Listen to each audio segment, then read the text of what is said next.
بسم اللہ الرحمن الرحیم۔ السلام علیکم۔ کیپٹل ٹاک کے ساتھ حامد میر آپ کی خدمت میں حاضر ہے۔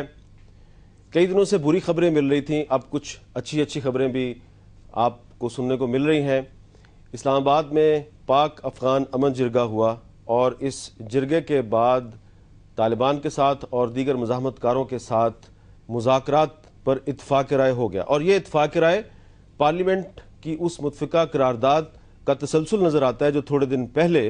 پارلیمنٹ نے متفقہ طور پہ منظور کی تھی، اور یقیناً ہم اس رائے کو نہیں جھٹلا سکتے کہ اس قرارداد کے بعد جو پاکستان میں امن و امان کی صورتحال ہے اس میں کچھ کسی نہ کسی حد تک بہتری نظر آ رہی ہے، اور یہ امید کی جا سکتی ہے کہ یہ صورتحال مزید بہتر ہوگی۔ تو امن و امان کی صورتحال کے بارے میں ہم کچھ پر امید ہو سکتے ہیں۔ دوسری طرف ہماری معیشت ہے، اور معیشت کا اور امن و امان کی صورتحال کا آپس میں بہت گہرا تعلق ہے۔ آج کل بہت سے لوگ یہ سوال اٹھا رہے ہیں کہ ہماری معیشت کا کیا مستقبل ہے، کیا کہیں پاکستان دیوالیہ تو نہیں ہونے والا، اور اس سلسلے میں بہت سے سوالات ہیں، بہت سی افواہیں بھی ہیں۔ اب وہ افواہیں بھی آہستہ آہستہ کافی دم توڑتی ہوئی نظر آ رہی ہیں، لیکن یہ سوال ابھی تک اہم ہے کہ پاکستانی معیشت کا کیا مستقبل ہے۔ اس پر آج گفتگو کریں گے، اور ہم نے دعوت دی ہے جناب شوکت ترین صاحب کو، جو کہ وزیر اعظم کے مشیر ہیں برائے خزانہ۔ ان کے ساتھ ہیں جناب ڈاکٹر زبیر خان صاحب، اکانومسٹ ہیں اور سابق وفاقی وزیر تجارت ہیں۔ شوکت ترین صاحب، بہت بہت شکریہ، آپ نے ہمیں آج ٹائم دیا، کیونکہ آپ کافی دنوں سے جب سے آپ نے اپنے عہدے کا چارج سنبھالا ہے تو آپ مختلف ورلڈ کیپٹلز کے دورے کر رہے ہیں، بھاگ دوڑ میں آپ مصروف ہیں۔ پہلا سوال جو ہے وہ آپ سے یہ کرنا چاہوں گا، ہم تو یہ دیکھ رہے ہیں کہ پوری دنیا میں یہ جو اس وقت ایک فائنینشیل کرائسس ہے، یہ بینکرز نے بنایا ہے، بینکس کی غلط پالیسیز کی وجہ سے کرائسس ہوا، اور جو ہماری پچھلی حکومت تھی 2002 سے لے کے 2007 تک، اس میں جو اکانومی تھی وہ بھی ایک بینکر چلا رہا تھا، اور آپ بھی ایک بینکر ہیں، تو بینکرز کا ایکسپیرینس ہمارے لیے اچھا نہیں۔ آپ چند جملوں میں یہ ثابت کر سکتے ہیں کہ آپ شوکت عزیز صاحب سے بہتر اکنامک مینیجر ثابت ہوں گے؟ نہیں جی، میں تو یہ نہیں کہہ سکتا ہوں کہ میں بہت بڑا عقل کل ہوں۔ میرا تو جو بھی میں نے زندگی میں کام کیا وہ یہ کیا ہے کہ مل جل کے لوگوں کو اکٹھا کیا ہے، اچھے لوگوں کو اکٹھا کر کے ایک ٹیم ورک کے تھرو پہلے سوچا ہے کہ یہ مسئلہ کیا ہے، اس مسئلے کا حل کیا ہے، اور ٹیم ایفرٹ کے تھرو اس کو حل کرنے کی کوشش کی ہے۔ پہلے سٹی بینک میں تھا تو وہ تو خیر وہ تو انسٹیٹیوشن ہی ایک اسٹرانگ انسٹیٹیوشن ہوتا تھا، لیکن حبیب بینک میں ہم نے جو کیا وہ بھی ہم نے مل کے ایک ٹیم بنائی، اور پھر سب کو پورے حبیبینس کو ساتھ لے کے چلے، اور پھر یونین بینک میں بھی یہی ہوا۔ تو پوائنٹ میں تو یہ کہوں گا کہ میں تو پوری قوم کو ساتھ لے کے چلنا چاہتا ہوں، اور اس میں کہ وزڈم پہ تو مناپلی کسی کی نہیں ہے، تو اسی لیے میں یہ نہیں کہوں گا کہ میں کسی سے زیادہ پڑھا لکھا ہوں یا جینیس ہوں یا کامیاب، میں تو صرف دیکھنا چاہتا ہوں پاکستان کامیاب ہو، اور یہ ایک بہت بڑا چیلنج ہے، بہت بڑا چیلنج ہے۔ تو آپ یہ ہمارے ساتھ شیئر کرنا پسند کریں گے کہ آپ نے اپنے عہدے کا چارج سنبھالنے کے بعد بہت سے غیر ملکی دورے کیے ہیں، اب تک کیا کامیابی حاصل کی آپ نے؟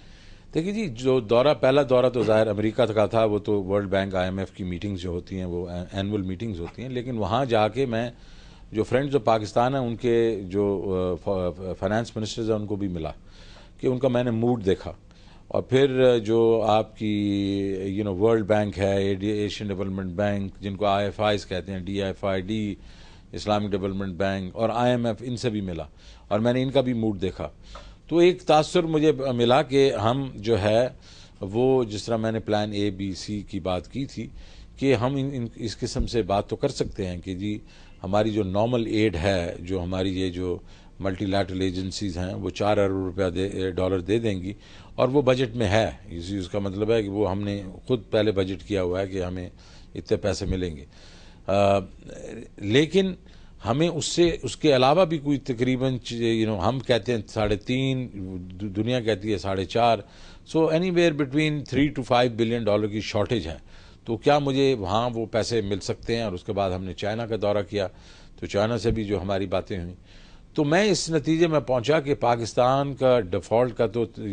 ہم بالکل تصور ہی نہیں کر سکتے، تو ہمارے پاس جو پاکستان کے ڈیفالٹ کا کوئی خطرہ نہیں، کوئی خطرہ ہو ہی نہیں سکتا، جیسے ہی ہم کریں گے ہم اپنے 5-10 سال پیچھے چلے جائیں گے، اس لیے جو بھی ہم کریں ہمیں ہمارے پاس ایکشن پلان جو ہے اس کے بیک اپس ہونے چاہیے، بیک اپ ایک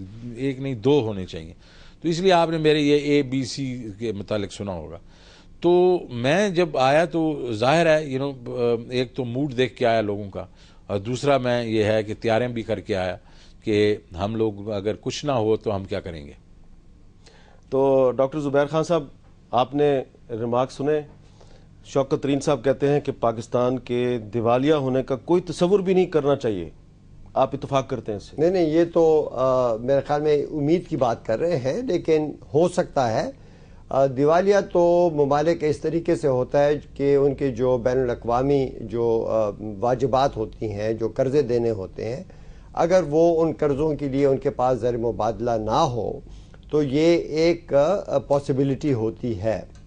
یہ ریزروز کے بارے میں جتنا زیادہ ہم جو اخباروں میں پڑھتے ہیں اور ہر ایک کا جو فوکس ہے ریزروز کے اوپر, وہ اسی لیے ہوتا ہے, وہ دیکھنے کے لیے کہ اگر یہ اس طرح کی ایک دم یہ جو بڑے اچانک یہ جو پیمنٹس کرنی پڑ جاتی ہیں تو اس کے لیے ہمارے پاس پیسہ ہے کہ نہیں, اور اسی سے بچنے کے لیے اس وقت یہ ساری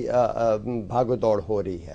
پاکستان کی جو معیشت کے جو مسائل ہیں ان کا حل پاکستان میں ہے. ہماری معیشت میں جو بھی اس وقت خلل ہے وہ ہماری اپنی پالیسیوں کی کمزوری ہے. سب سے پہلے ہم نے ان کو ٹھیک کرنا ہے, اور اس کے بعد ہم نے باقی ممالک سے یا اداروں سے قرضے لینے ہوں گے تاکہ جو ہمارے زر مبادلے کی جو گیپ ہے وہ اس کو ہم پورا کر سکیں. تو جب تک ہم نے اپنی پالیسیوں کو ٹھیک نہیں کیا اور جب تک وہ نہیں ٹھیک کیا ہمیں کوئی قرضے نہیں دے گا. تو میرے خیال میں ایسے ماحول میں یہ ایک امکان ہے, میں نہیں کہہ رہا ہوں کہ ہوگا, اللہ نہ کرے, ہم چاہتے ہیں کہ اللہ ان کو کامیابی دے, اللہ, اس لیے کہ اگر یہ ان کی پالیسیاں ناکامیاب ہوں گی میں اور آپ اور یہ ساری عوام ڈوبے گی, سمجھ گئے نا. تو ہم چاہتے ہیں کہ یہ کامیاب ہوں, لیکن یہ کہنا کہ ہم ایک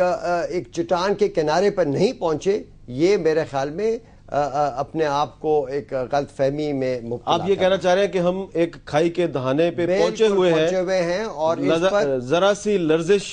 جو ہے وہ کھائی میں ہمیں گرا سکتی ہے, لیکن ہمیں پیچھے ہٹ جانا چاہیے. اس حکومت کو 6 مہینے پہلے یہ اقدامات لینے چاہیے تھے. شوکت ترین صاحب تو ابھی آئے ہیں, ہم ان کو پوری حمایت ان کی کرتے ہیں کہ اللہ ان کو کامیاب کرے کہ جلد اقدامات, لیکن اس میں انتظار کا وقت نہیں ہے. ان کو فوراً جو انسٹیٹیوشنل اپروچ ہے وہ اڈاپٹ کرنی چاہیے, اور یہ ایک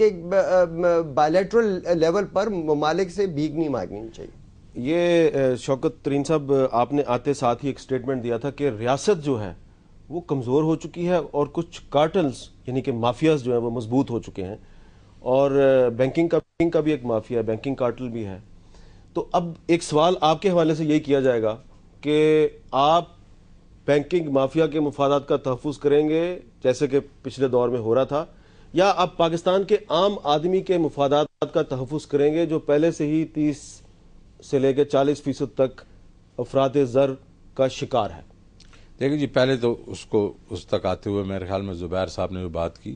میں نے آتے ہی لوگوں کو یہ اسٹیٹمنٹ دی تھی کہ ہمارے پاس 30 سے 45 دن ہیں. تو جب یہ کہہ رہے ہیں کہ ہم بالکل پریسپس پہ کھڑے ہوئے ہیں تو میں تو پہلے کہہ چکا ہوں. ٹھیک ہے, تو یہ تو میں پہلے کہہ چکا ہوں کہ آپ کے پاس ٹائم ہی نہیں ہے اس وقت. تو اس کو میں مد نظر رکھتے ہوئے میں نے جو آپشنز کی بات کی کہ ہمیں آپشنز ایسے لانے چاہیے کہ جو کئی اس میں بشک جتنی کڑوی گولی کیوں نہ ہو